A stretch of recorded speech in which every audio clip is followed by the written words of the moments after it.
Salve a tutti ragazzi, bentornati. Facciamo il punto della classifica di Serie A.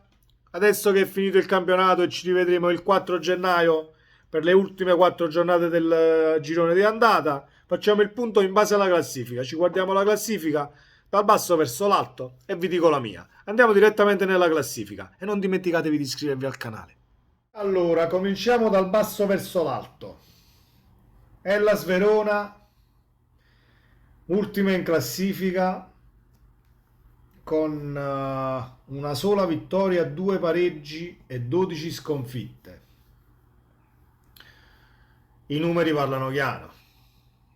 Anche se alcune partite sono state giocate veramente bene, tipo la partita con la Juve, qualche scontro diretto che avessi potuto portare a casa, invece sei rimasto all'asciutto. La classifica, questa è, secondo me, la classifica rispecchia ciò che ha fatto il Verona in campo. La Sampdoria penultima, una vittoria anche per la Sampdoria, 3 pareggi e 11 partite perse. La Sampdoria pesa, secondo me, il fatto societario, comunque la situazione Ferrero non giova alla società. C'è una rosa che ha molte lacune in alcuni reparti, però la Sampdoria io non credo che scenda in Serie B.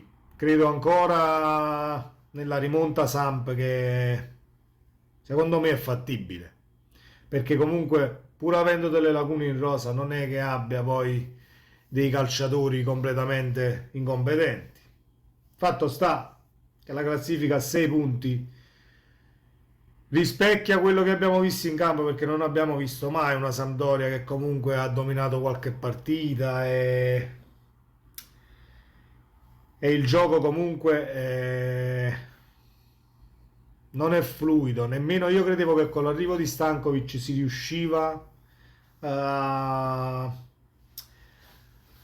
a rialzare la testa, si riusciva a trovare almeno un minimo di costruzione di gioco. Invece non è stato così, almeno fino ad adesso. La Cremonese, allora, la Cremonese, secondo me i 7 punti sono troppo pochi per il gioco espresso, e anche questa voce 0 vittorie. Cioè la Cremonese ha fatto 7 pareggi e mi sembra 5 dei quali comunque presi gol alla fine della partita. Secondo me non rispecchia comunque il gioco espresso. Hai un punto per esempio, qua abbiamo un punto più della Samp, però secondo me la Cremonese a livello di gioco può tranquillamente stare a 13 o a 15 punti, ma almeno. Però vedremo dopo la sosta, c'è ancora tutto il girone di ritorno, ancora non è detto niente. Però la Cremonese secondo me poteva stare più in alto. Lo Spezia, lo Spezia ha fatto 3 vittorie e 4 pareggi. Per una squadra che deve lottare per rimanere in Serie A, secondo me siamo a 4 partite dalla fine del girone di andata, considerando che su 4 partite puoi fare altri 4-5 punti e vai a 18, 18 e 18, 36, sei una media comunque lì da 17° posto. Non mi entusiasma il gioco, a differenza per esempio di una Cremonese, però la Spezia è più, cioè lo Spezia è più efficace, riesce a portare il punto a casa senza disunirsi, cosa che invece non ha fatto la Cremonese. Il Lecce secondo me meritava anche qualcosa in più, per come gioca. Secondo me, insieme al Monza, tra le 5-6 squadre di bassa classifica, è la squadra che gioca meglio. L'abbiamo visto soprattutto nelle ultime uscite. Alla fine 3 vittorie e 6 pareggi, cioè 15 punti. Sei in linea con un campionato da non retrocessione, e non credo che retroceda, perché comunque per il gioco visto in campo e per la forma in cui si trovano adesso, poi vedremo a gennaio, Strefezza, Di Francesco, la punta che adesso non ricordo, Vabbè. Eh, il Lecce per il gioco espresso potrebbe avere secondo me anche un 3-4 punti in più, che comunque gioca veramente bene. Il Sassuolo 4 vittorie e 4 pareggi e 7 perse. Il Sassuolo, dal mio punto di vista, ovviamente la mia opinione, è la delusione del campionato. Ovviamente hai perso Raspadori, Berardi fuori, Scamacca l'hai venduto, per i pezzi grossi l'hai venduti. Però credevo in Dionisi e credevo in un gioco un po' più frizzante, o almeno più efficace a livello di punti. Invece, comunque il Sassuolo rimane a 16 punti e se la gioca. Il Monza.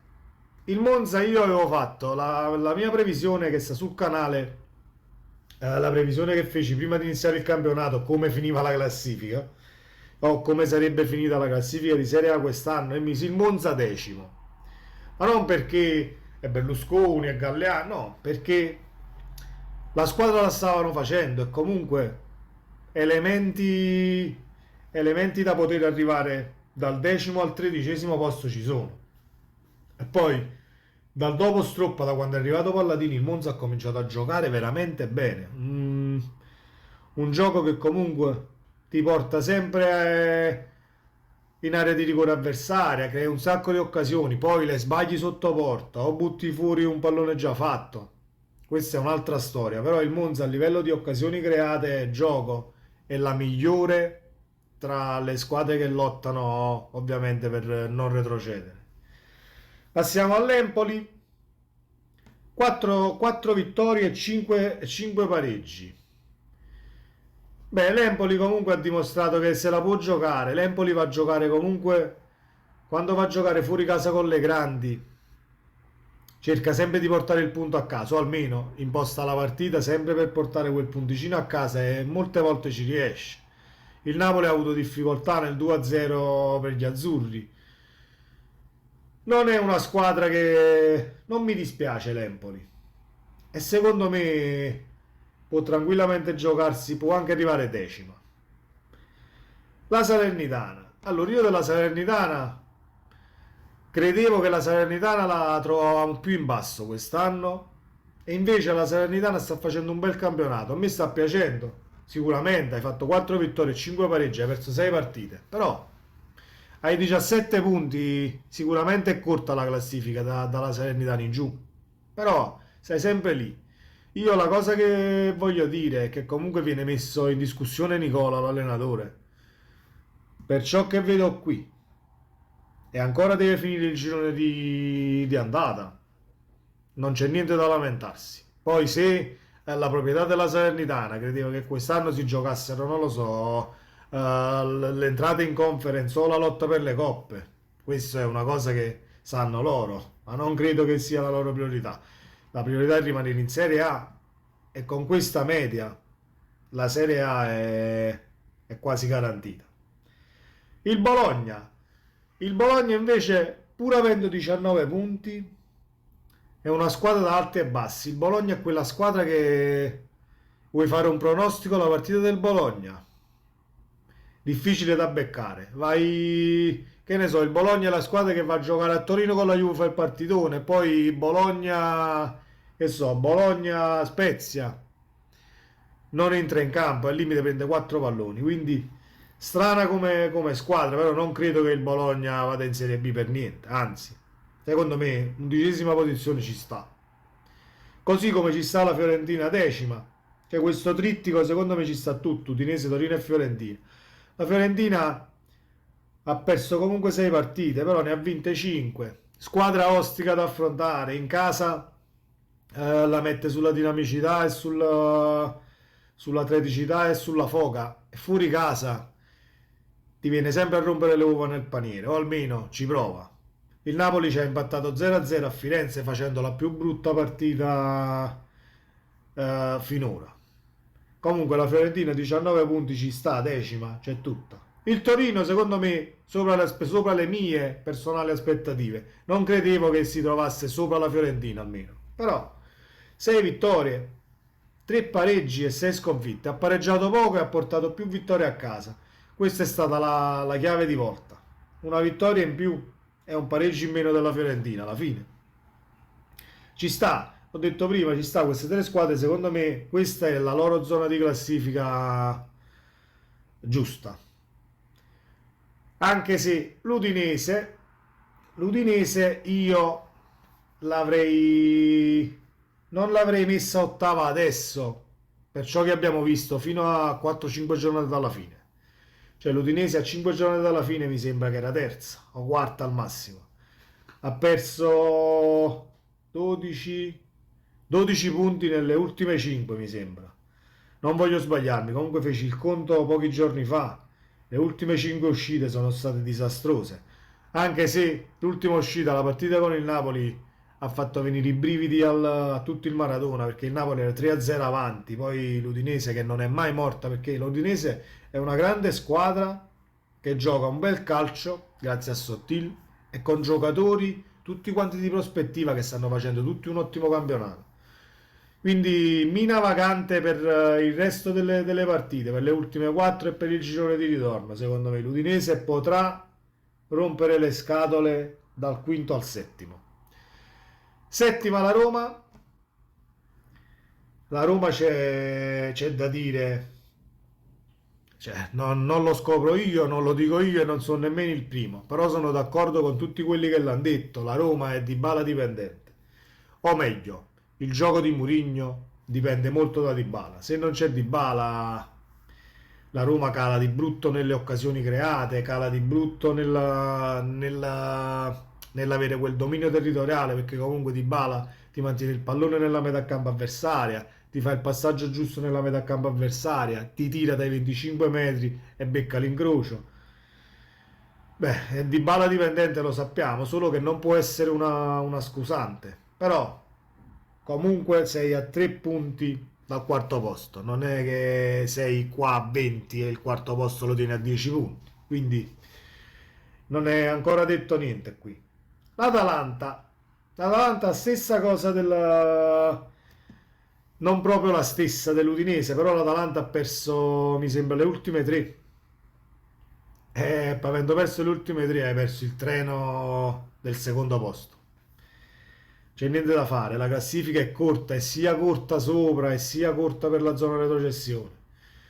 Quindi hai fatto 8 vittorie che comunque se guardiamo Milan e Inter e pure Lazio e Juve che hanno una vittoria in più alla fine, è giusto il posto di classifica al sesto posto.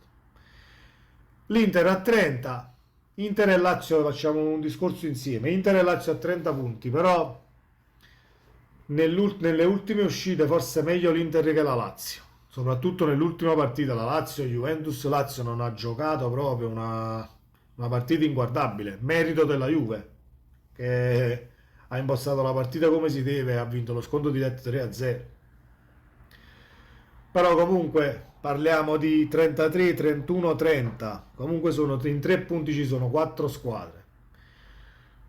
Lazio e Inter stanno bene dove stanno, secondo me rispecchiano ciò che hanno fatto, rispecchia ciò che hanno fatto in tutte le 15 partite.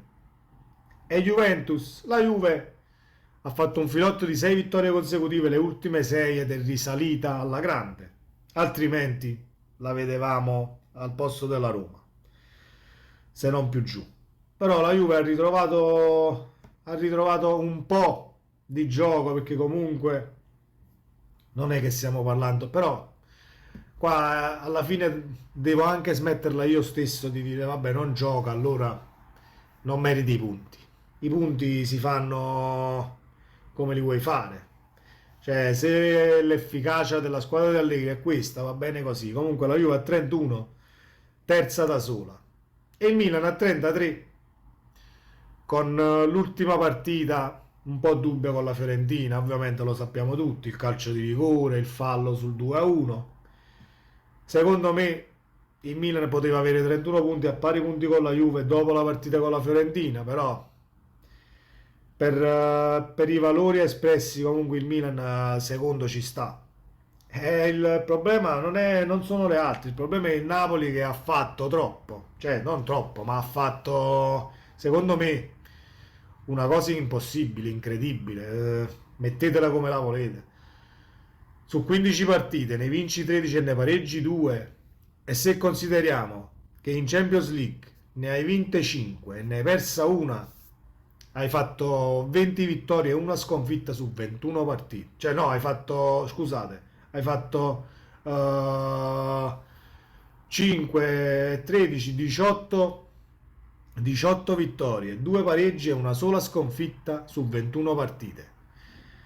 Io l'ho detto in tantissimi video e non sono d'accordo con quelli che dicono la sosta, secondo me, farà male ad alcune squadre. Secondo me la sosta fisicamente viene comunque al bacio, soprattutto per il Napoli, che a livello di dispendio energetico ce n'è stato ed è anche abbastanza. Comunque ragazzi, questa era la classifica della Serie A al momento. Ci rivedremo a gennaio. Abbiamo fatto il punto della situazione. Fatemi sapere cosa ne pensate nei commenti e speriamo di vedere un grandissimo campionato quando ricomincerà il 4 gennaio. Questo era quanto vi ho detto la mia in base alla classifica e tutte le squadre della Serie A. Ragazzi, fatemi sapere la vostra nei commenti e ci vediamo nel prossimo video. Buona giornata, ciao!